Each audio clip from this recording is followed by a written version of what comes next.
আমরা প্রায় স্বপ্ন দেখি, কিন্তু কখনো কখনো সেই স্বপ্ন হয় খুবই বিশেষ। যেমন স্বপ্নে যদি কোনো দেবতাকে দেখা যায়, তখন অনেকের মনে প্রশ্ন জাগে, এর মানে কি? এটা কি আশীর্বাদ না কোনো বার্তা? আজকে আমরা জানবো স্বপ্নে দেবতা দেখার মানে কি হতে পারে। হিন্দু ধর্মে স্বপ্নকে শুধু মনের খেলা বলা হয় না, বিশেষ কিছু স্বপ্নকে দিব্য স্বপ্ন বা আধ্যাত্মিক স্বপ্ন বলা হয়। স্বপ্নে যদি কোনো দেবতা দেখা যায়, তবে তা অনেক সময় ঈশ্বরের পক্ষ থেকে কোনো বার্তা, আশীর্বাদ বা সতর্কতা হতে পারে।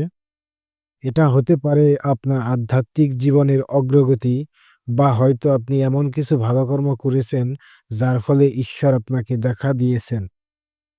স্বপ্নে কোন দেবতাকে দেখছেন তার উপর নির্ভর করে ফলাফল। আমরা সবই এখন জানব।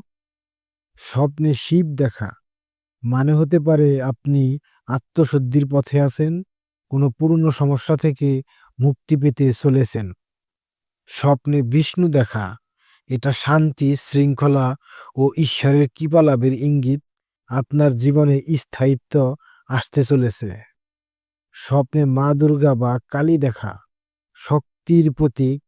আপনি জীবনের সংগ্রামে জয়ী হতে চলেছেন, শত্রু বা নেতিবাচক শক্তির বিনাশ হবে।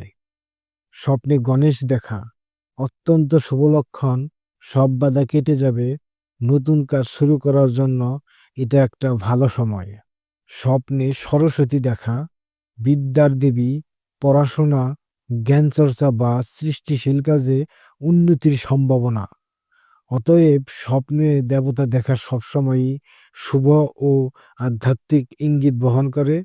কিন্তু মনে রাখতে হবে, এই স্বপ্নকে যদি আপনি মন থেকে গ্রহণ করেন, তার মানে বোঝার চেষ্টা করেন, তবেই তার প্রকৃত ফল আপনি পাবেন।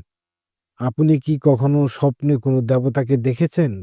যদি দেখে থাকেন, নিচে কমেন্টে লিখে জানাবেন। আপনার স্বপ্নের ব্যাখ্যা দিতে চেষ্টা করব। ভিডিও ভালো লাগলে অবশ্যই লাইক, শেয়ার আর সাবস্ক্রাইব করবেন। আরো এমন ভিডিও পেতে আমাদের সাথে থাকুন। ধন্যবাদ।